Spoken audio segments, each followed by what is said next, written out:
Morning students. So today we are moving on to the last chapter of this academic session, that is chemical coordination and integration. So in this chapter we are going to learn about the endocrine system and the secretion of the endocrine system, which we call it as hormones. Okay. So chemical coordination and integration. Moving on to this chapter, hormones. So what are hormones? Hormones we have already learned previously, isn't it? They are the secretions of the endocrine gland which are produced in very minute quantities, very less, and they are poured directly into the blood as they do not have a duct to store it. And that hormone, when it is poured into the blood, through the blood it is transported to the region where the action has to be carried out, and the action is carried out at that place. Okay.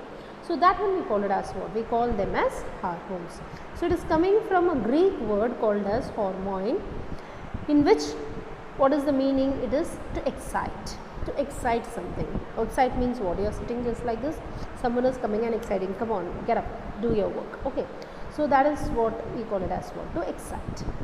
It's a mediator molecule released by the glands of the endocrine system. So who is releasing it?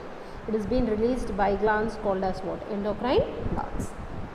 So glands we have already learned there are two types of glands. One is your endocrine gland and another one is your exocrine gland. So endocrine glands, they are producing what? They are producing hormones, and it is released into the blood or the circulatory system, and they travel some distance where they have to act on the target tissues to produce responses. That's why, since they do not have a duct to store their secretion, we have discussed already, these glands, they do not have a duct to store their secretion, so they are directly poured into the blood to have their effect on the target organ. The other one is your exocrine glands. Okay. So this exocrine glands, when you are seeing, they are producing secretions like enzymes, okay, sweat, oil, sebum. Okay. So these exocrine glands are having what? They are having ducts. So they are storing their secretion in the ducts.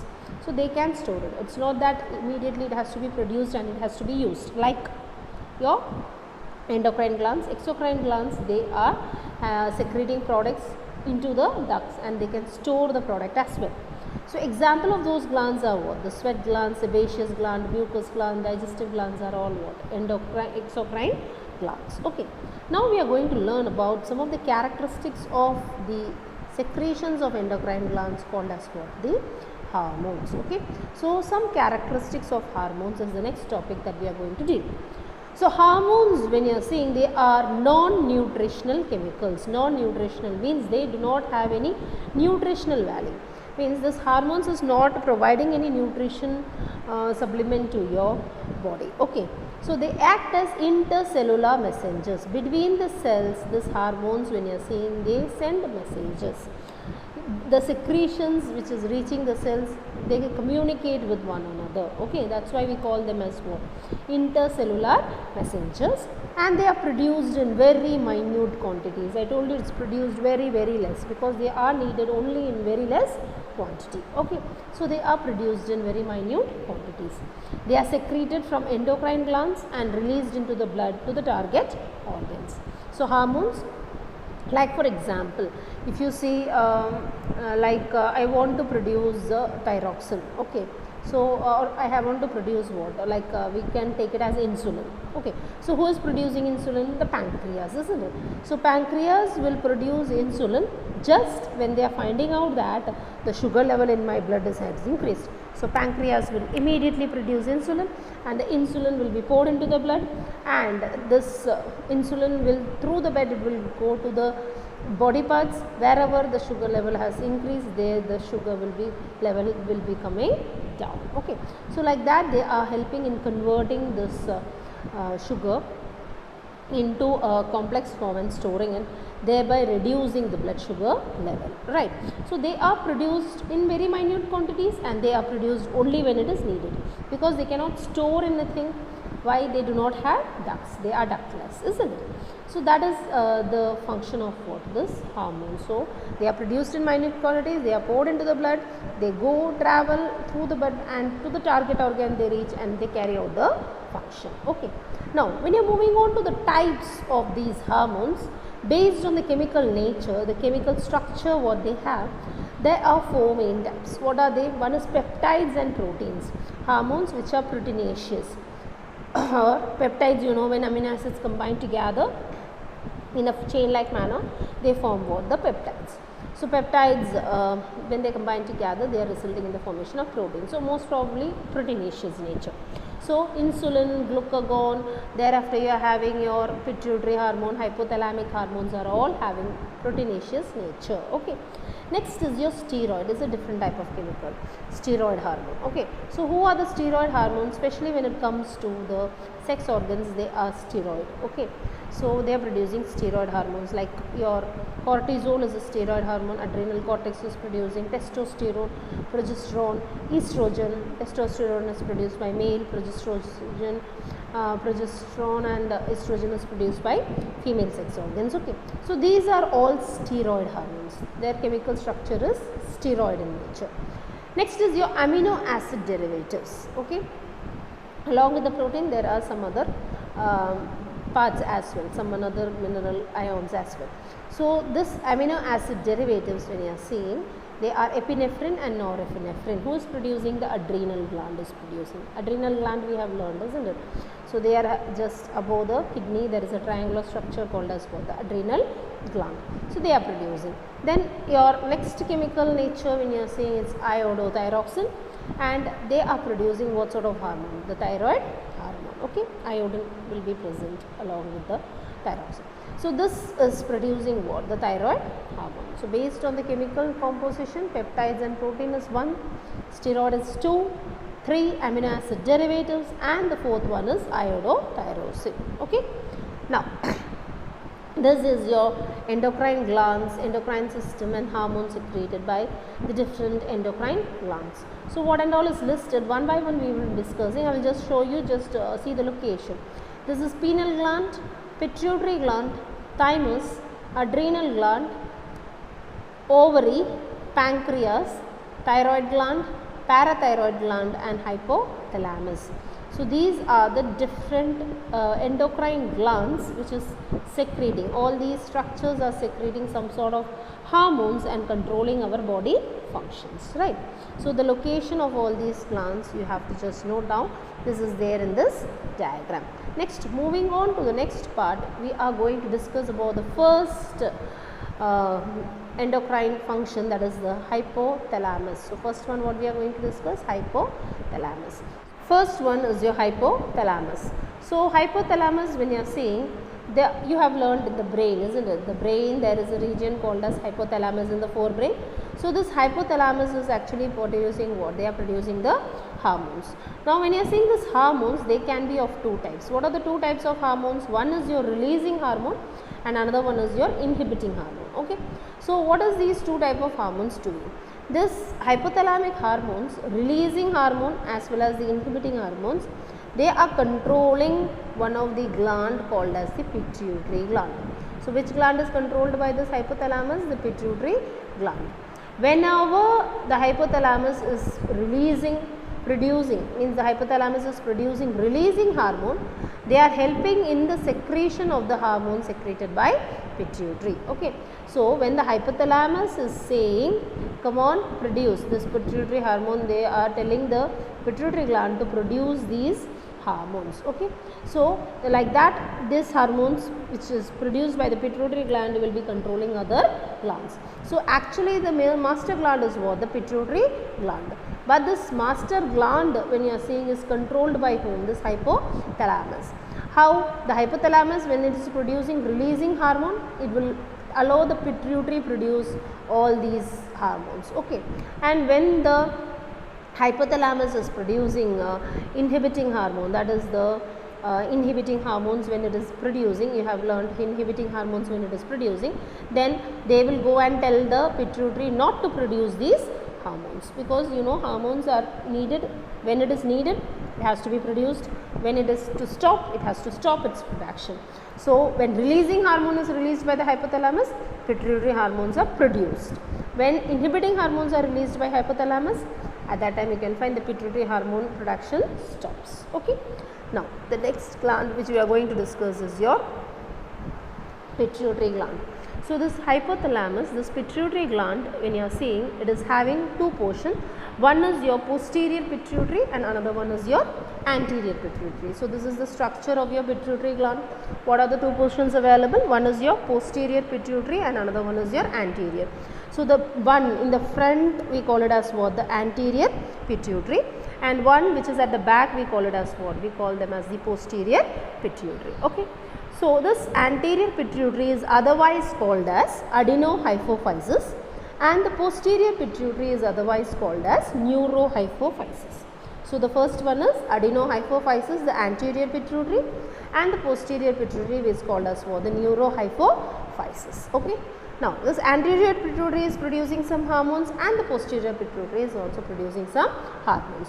This pituitary gland is controlled by whom? This hypothalamus, by producing what all hormones? The releasing hormones and the inhibiting hormones. Okay. So pituitary gland, if you are seeing, there are two types of hormones possible. Two types of structures are there. One is adenohypophysis, that is your anterior pituitary, and the neurohypophysis, which is your posterior pituitary. Now if you are looking into this pituitary gland, it can be divided into three portions. Okay, this is the first portion, this is the second portion, and this one is your third portions. So first two portions, that is pars distalis, the front part, and the pars intermedia, that is the between part. Okay, so this is pars distalis and pars intermedia is coming under what? Adenohypophysis.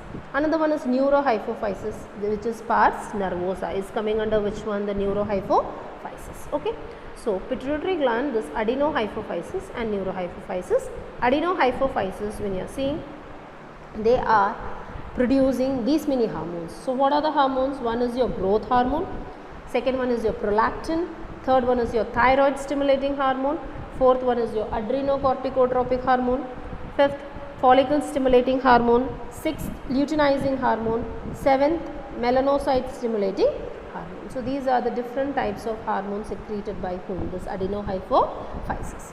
Now neurohypophysis, what they are secreting?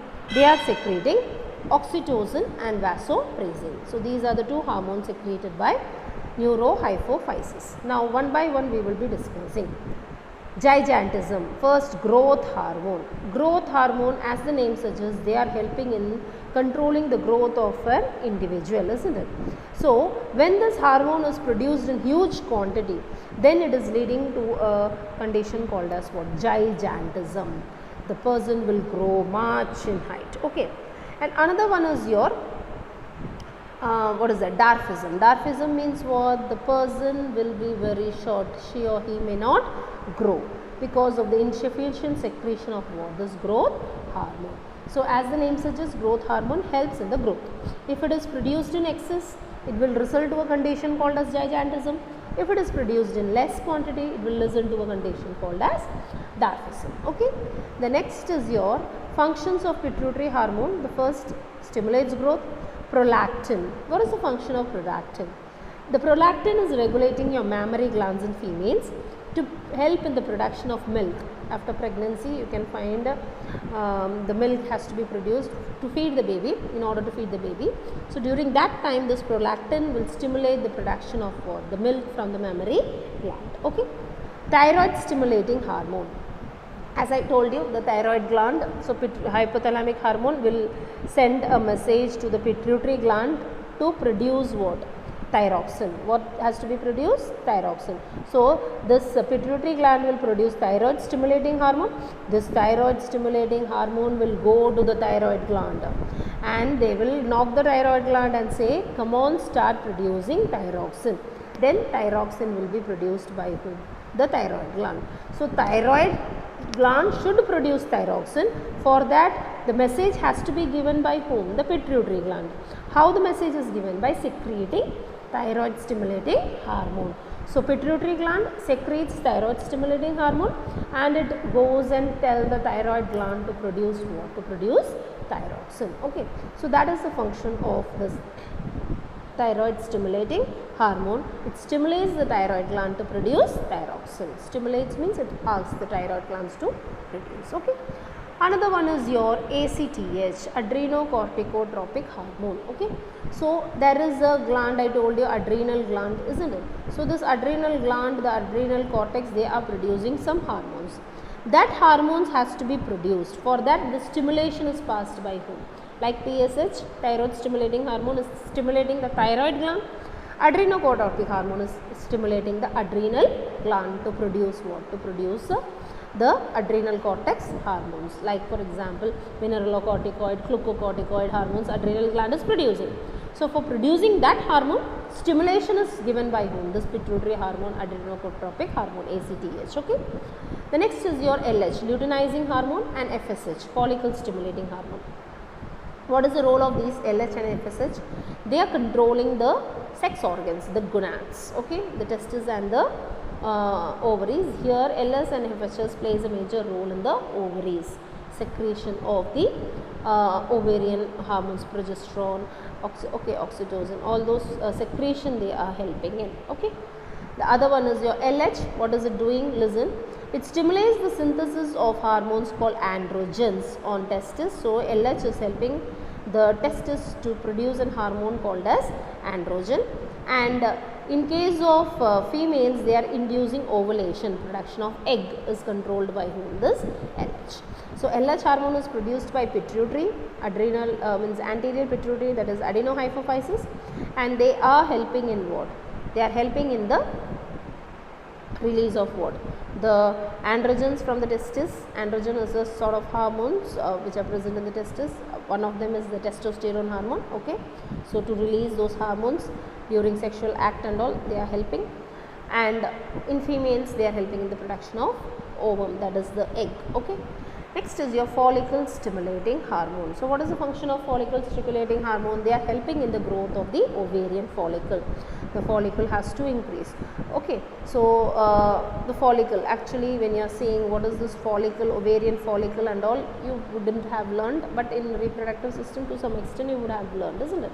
So the ovary, when you are seeing the ovary, there are a cluster of cells.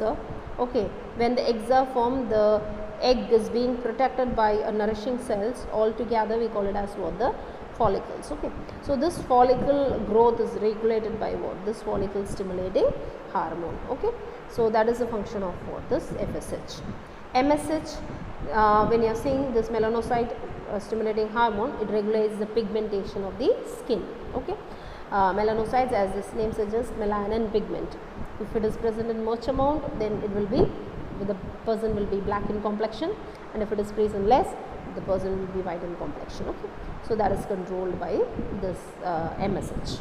Now I repeat, these are the hormones which are produced by the anterior pituitary. Okay, so one, growth hormone stimulating growth, prolactin helping in milk production, TSH tells the thyroid gland to produce thyroxine, ACTH tells the adrenal gland to produce its hormone, LH and FSH controls all sex related activities. Follicle stimulating hormone helps in the growth of follicles, a group of cells covering the egg during egg formation, and MSH, they regulate pigmentation of the skin. Okay, what sort of complexion we should have. Now these are the two hormones which are produced by neurohypophysis. So neurohypophysis, melanocyte stimulating hormone, we have discussed pigmentation. Okay, neurohypophysis is secreting two hormones, one is oxytocin and another one is vasopressin. Okay, now what is the role of this oxytocin and vasopressin? Oxytocin is called as the birth hormone because it is produced during the life cycle of a woman who is going to give birth. At that time, actually the uterus has to contract so that the baby will be pulled out through the opening. Okay, so for that stimulation, contraction of the uterine muscles at the time of childbirth is brought about by this hormone. This hormone has to be produced. The contraction will be taking place at a high rate, as which the baby will be pushed out of the mother's body. Okay, so that role is controlled by whom? This oxytocin. So that's why it is called as what? The birth hormone. And the other one is your vasopressin. What is the role of this vasopressin? Is that they are absorbing water and electrolytes and reduces the loss of water through urine. So I told you vasopressin, antidiuretic hormone. Okay, antidiuretic hormone is the other name, ADH. So what is the function of this ADH or vasopressin? Is that they are absorbing water, and in case if there are any minerals present in the urine, that will be reabsorbed. Okay, so that is the function of whom? That is the function of the vasopressin. present. Is that clear? Yeah. Now moving on to the next gland, we are going to discuss about the pineal gland. You can see the location of the pineal gland, where it is present on the dorsal side, dorsal side, the outer side means back side. Okay, there it will be present. It is producing melatonin. Melatonin is responsible for pigmentation. Okay, so melatonin is produced, and this melatonin hormone is regulating the diurnal rhythm of our body. Diurnal rhythm means what? The sleep wake pattern.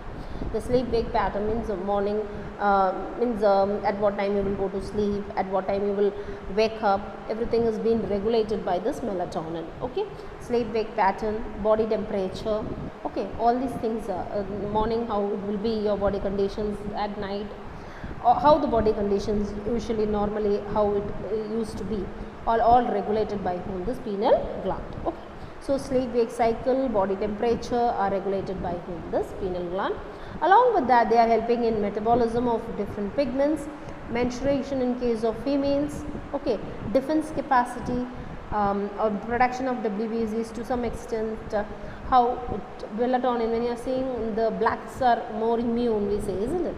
Because melanin has the capability to fight the germs as well as the rays of the suns and all, they can easily fight. So to some extent the defense mechanism is also controlled by whom? This pineal gland. Okay, so main is the diurnal rhythm, that is the sleep wake pattern, and the body temperature along with the pigmentation of the skin is controlled by this pineal gland.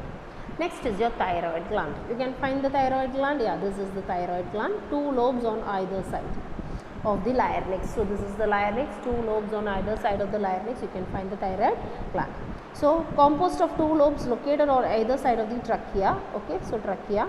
2 lobes are connected by a flap called as isthmus. So these 2 lobes, when you are seeing, they are connected by a flap. This flap we call it as what? The isthmus of thyroid. Gland is composed of follicle and stroma tissue. So there in the gland you can find a group of cells, follicles, stromal tissues we call. Follicular cells synthesize 2 hormones, T3 and T4. T3 is triiodothyroxine and another one is your thyroxine. Okay, these are the 2 hormones secreted.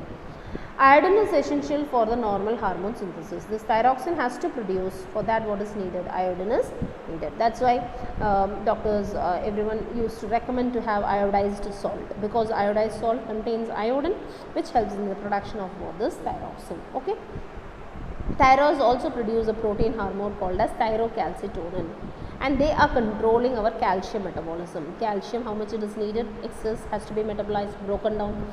That is controlled by whom? This thyrocalcitonin. So thyroid gland is producing how many hormones? 3.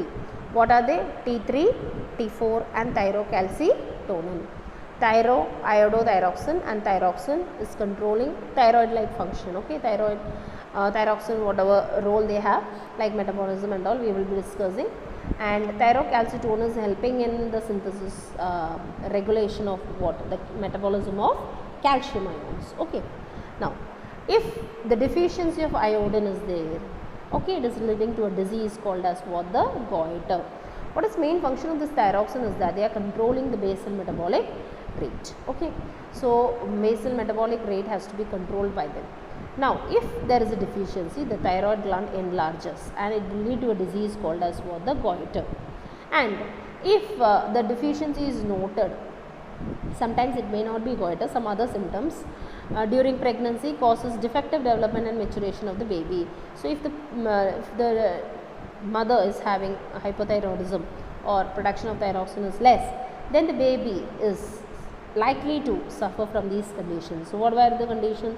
Stunted growth. Stunted growth means the growth will not be much. Cretinism, not because of growth hormone, because of thyroxine deficiency. Okay, we call it as cretinism. What do we call that? Cretinism. So stunted growth.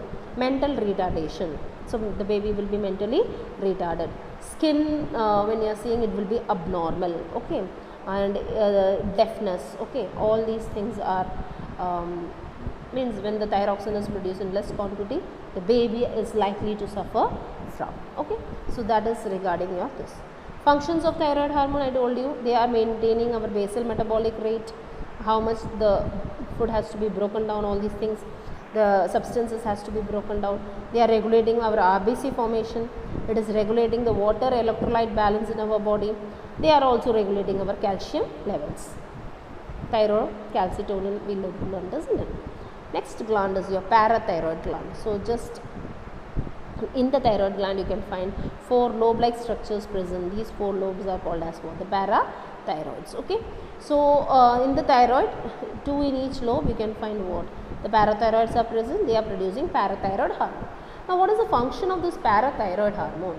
Its secretion is regulated by circulating levels of calcium ions. Okay. How much amount of calcium in the blood determines whether parathyroid has to be produced or it has not to be produced. Okay. So PTH increases calcium level in the blood. Parathyroid, what they do? They increases the. So if there is a decrease in the calcium level, then parathyroid has to be produced.